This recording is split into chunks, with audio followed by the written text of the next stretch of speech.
أعوذ بالله السميع العليم من الشيطان الرجيم بسم الله الرحمن الرحيم الحمد لله والصلاة والسلام على رسول الله. A dúpẹ́ ní ọ̀dọ̀ Ọlọ́run ọba tí ó fún wa ní ààyè láti wà ní ayé lákòókò yìí. A tọrọ ìkẹ́gẹ́ fún Ànábì Muhammad sallallahu alaihi wasallam.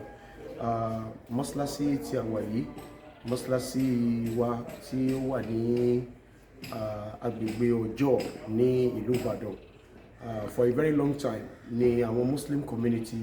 agbègbè yìí ni wọ́n ti ń ṣe ìgbìyànjú púpọ̀ láti ọwọ́ ara wọn àti àwọn onírúurú ọlọ́rẹ̀ tán tí ń jọ ń ṣe àwọn ètò náà ti ń gbìyànjú láti parí mọ́sálásí yìí. Ṣùgbọ́n lọ́wọ́lọ́wọ́ báyìí apá kún wa láti ṣe ìparí mọ́sálásí ibi tá a wà lọ́wọ́lọ́wọ́ sí ibi tí àwọn obìnrin ti máa ń kírun ni. Tẹ́ bá lè rí ẹ̀rí tẹ́ bá wo òkè ẹ̀rí wípé lára àwọn nǹkan tí wọ́n need lọ́wọ́ wa kò ní pé ceiling tí wọ́n máa ṣe sí gbogbo òkè yìí, bákan náà nísàlẹ̀ àti gbogbo complete mosque yìí a need the plastering tó máa ṣe gbogbo everything, gbogbo quantity yẹ̀pẹ̀ tán need gbogbo ẹ̀ ló ti wà lọ́wọ́ wa, but a lè sọ pé price báyìí ní nǹkan tí wọ́n fẹ́ iye tá a máa rà nítorí pé lánàá ọ̀tọ̀ ni iye tẹ́ ẹ máa bá, lónìí ọ̀tọ̀ ni iye tẹ́ ẹ máa wá bá, but a wá ń bẹ gbogbo ẹ̀yin ọmọ ìyá wa ní Islam, ẹ̀yin bàbá mi, ẹ̀yin ìyá mi, pé kẹjọ ẹ bá mi dìde ìrànlọ́wọ́ sí ilé ìjọsìn yìí ká lè jọ ṣe iṣẹ́ àlùbáríkà, iṣẹ́ tí ó sọ wá dọmọ àlìjánà. Ẹ rí i pé lára ọ̀rọ̀ tí Ọlọ́run bá Allah subhanahu wa ta'ala tó fi rán Ànábì Muhammad tó sọ fún wa wípé Ọlọ́run sọ fún wa pé kí a kọ́ ilé fóun láyé kí a lè kóun lè bá kọ́lé fún àwa náà nínú ọgbà ìdẹ̀ra àlìjánà, kó lè kọ́lé fún wa nínú sàárè, kó lè kọ́lé fún wa ní gbangba àlìkìyámà. Àwọn ń fi àkókò yìí lára tá a need òun náà ni pé wọ́n fẹ́ ṣe complete tiles gbogbo bíbà yìí. Ìkànnì àwọn ìmáàmù wa náà ni brother wa tó wà pẹ̀lú wa bíbà yìí. So àwọn èèyàn ńláńlá, àwọn èèyàn gidi, àwọn ẹni rere tó jẹ́ pé wọ́n gbé òkú ẹ̀sìn lọ́wọ́ púpọ̀ ni wọ́n ń kírun nínú mosque yìí. So ṣùgbọ́n pẹ̀lú bí tán ṣe dé yìí, àwa rí wípé a gbọ́dọ̀ jọ ṣiṣẹ́ yìí kí iṣẹ́ yìí náà káwa náà lè bá wa gbà lára. Nítorí pé wá sí ni wípé káwa náà wá ṣoríire. Ṣùgbọ́n lára àwọn nǹkan tó wá ń jẹ́ problem fún wa ní àdúgbò yìí,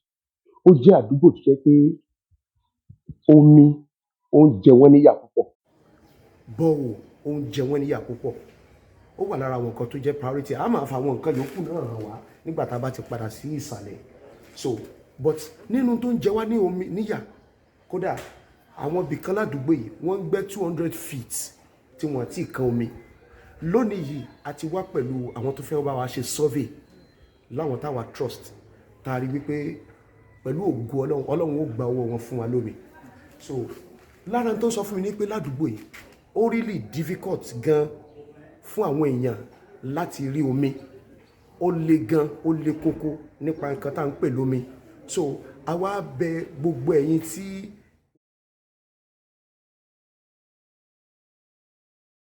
náà alhamdulillah, lára àwọn nǹkan tó wá ń jẹ́ major challenges fún wa nínú mosque tá a wà yìí àti gbogbo environment in general, òun náà ni wípé omi ó jẹ́ wàhálà fún wọn gan. Gbogbo ará àdúgbò yìí wọ́n á dúpẹ́ lọ́dọ̀ Ọlọ́run tí ẹ̀yin onílódùlù ọlọ́rẹ̀ tẹ́ ẹ bá lè dìde sí wa láti fún wa ní omi yìí. Pẹ̀lú ògo Ọlọ́run ò ní fi ògbẹ́ sàárè jẹ yín, kò ní fi omi sàárè, kò ní fi omi dùn yín nínú sàárè, kò ní fi omi dùn yín lọ́jọ́ gbọ́dọ̀ yàmàlì kìyàmà. Ẹ ní wà nínú àwọn tọ́lọ́run ó fò gbẹgbẹ insha Allah abiyadọ́lọ́pẹ̀lá. So fún gbogbo ẹ̀yin family wa tí ẹ bá nífẹ̀ẹ́ láti ràn wá lọ́wọ́ lórí gbígbẹ́ kànga fún mọ́sálásí, bọ́ọ̀ kànga ò lè ṣiṣẹ́ mìbà, bọ́ọ̀ ló lè ṣiṣẹ́, ṣùgbọ́n bọ́ọ̀ náà ó máa jìn gan nítorí pé environment jẹ́ pé ó dàbí ẹni wípé aṣálẹ̀ pátápátá tí ò sómi ni. But àwọn engineer wa wọ́n wà nísàlẹ̀ ẹ̀sìn, máa jẹ́ kẹ́ lọ rí àwọn nǹkan tó ń ṣe lọ́wọ́. So inshallah lára àwọn nǹkan tá à ń sọ ni pé a fẹ́ ṣe complete plastering mosque yìí. A fẹ́ make sure pé gbogbo ẹ̀ wọ́n ṣe plastering rẹ̀. Àwọn louvers yìí náà, àwọn glasses yìí náà ó wà ní àwọn nǹkan tá a nílò fún mọ́sálásí yìí. Bákan náà àwọn fan, wọ́n ní di fan sí, ṣùgbọ́n àwọn èyí tó jẹ́ the most important one òun náà ni pé wọ́n ti ṣe running iná àbí wọn àti ìrọ̀rùn náà wọ́n ṣe temporary lásán ni so tá a bá tún rí ẹni tó tún fẹ́ bá wa ṣe eléyìí náà so then ilé ìṣègà wọn náà tọ́ílẹ̀tì wọn náà ó wà ní nǹkan tí a tó fẹ́ ṣe but kí n mú yín kẹ wọ́n máa wo wọ́n máa fi gbogbo bára mosque yẹn ṣe rí torí pé lára nǹkan tó ṣe pàtàkì jù náà ni pé a fẹ́ ṣe plastering mosque yìí iye cement tá a máa lò ó wà nílẹ̀ tá a bá rí ẹni tó lè supply wa pẹ̀lú gbogbo cement yẹn completely kódà kẹ́ni ká máa ṣàmà gbogbo bọ̀ ń bàdàn bismillah bẹ́ẹ̀ bá níyàn tẹ́lẹ̀ nìkan rà fún wa bismillah gbogbo cement tá a máa lò quantity ẹ̀ ó wà lọ́wọ́ wa máa kàn send ẹ̀ sí yín ni gbogbo yẹ̀pẹ̀ tipa yẹ̀pẹ̀ tá a máa lò ìyẹ̀pẹ̀ tá a máa fi rẹ́lé tá a máa fi ṣe gbogbo complete iṣẹ́ mosque yìí gbogbo ẹ̀ ló wà nílẹ̀ máa send ẹ̀ sí yín bẹ́ẹ̀ bá ní ẹnìkan tó jẹ́ bí contractor tó lè bá wa tó lè supply wa ní gbogbo àwọn nǹkan wọ̀nyí á dúpẹ́ lọ́wọ́ yín iṣẹ́ àlìjẹ́nnà náà ní gbogbo wa fẹ́ ṣe náà bákan náà ẹ jẹ́ ká máa bọ̀ àyè máa rí gbogbo àwọn bí ara mosque yìí ṣe wá rí tó jẹ́ pé ẹ rí gbogbo àwọn iṣẹ́ plastering tá a la fẹ́ ṣe yẹn ok ẹ jẹ́ àwọ̀ bíbá ṣe kì í bá wà ṣiṣẹ́ lára ṣe ká fẹ́ ṣe ìgbìmọ̀ lọ sí àgbà náà ẹ wo gbogbo bíbá lọ báyìí lọ sísàlẹ̀ báyìí so ẹ bóyá ká gba bí sọ̀kalẹ̀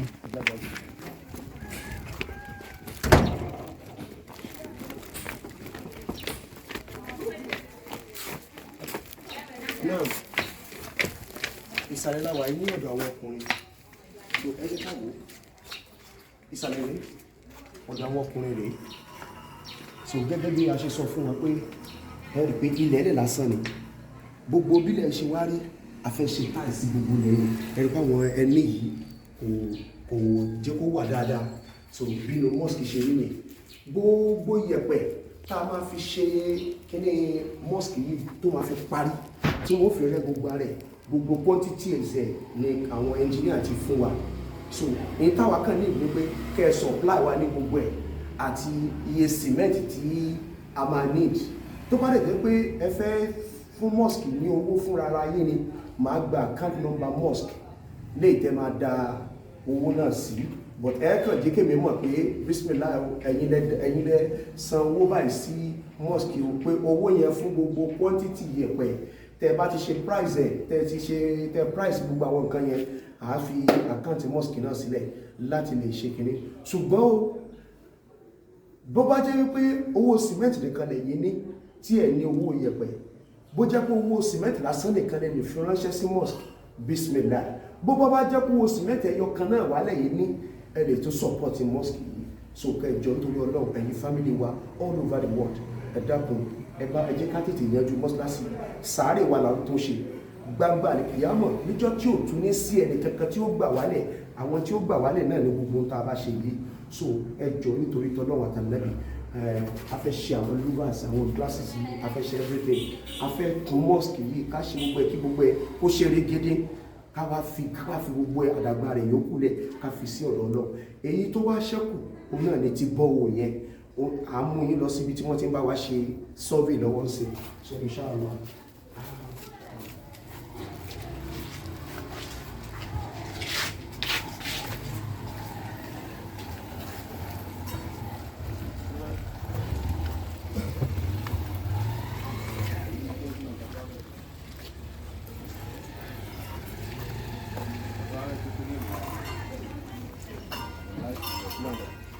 so ibi tí survey number wa ṣe lọ́wọ́ yìí láti lè mọ exact point kí ọlọ́run dàkún kó fún wa ní èyí tó dáa jù láàyè kó láwọn kó wọlá pé ilé rẹ̀ ni tó sì jẹ́ pé àti ṣe iṣẹ́ rẹ̀ àti ṣe ìjọsìn fún ó gba ìmọ́tótó kọ́lọ́run wọlá pọ́ba ìmọ́tótó ni ọlọ́run kó wọlá pọ́ba ọba tó mọ́ lọ́lọ́run kó jọ kó fún wa ní rírí òun làwọn engineer náà ṣe lọ́wọ́ yìí láti bá wa ṣe àwárí ibi tá a máa ti rí omi so kọ́lọ́run kó gbà fún wa inshallah so jazakumullahu khairan kí ọlọ́run bá Allah subhanahu wa ta'ala kó gbà fún wa ní ìbádà so bí mosque náà lè ṣe gbogbo ẹ̀ pátá a máa ṣe plastering gbogbo everything ọlọ́run kó gbà fún wa ní ìbádà. Assalamu alaikum warahmatullahi wabarakatuh. Wa alaikum salam warahmatullahi wabarakatuh.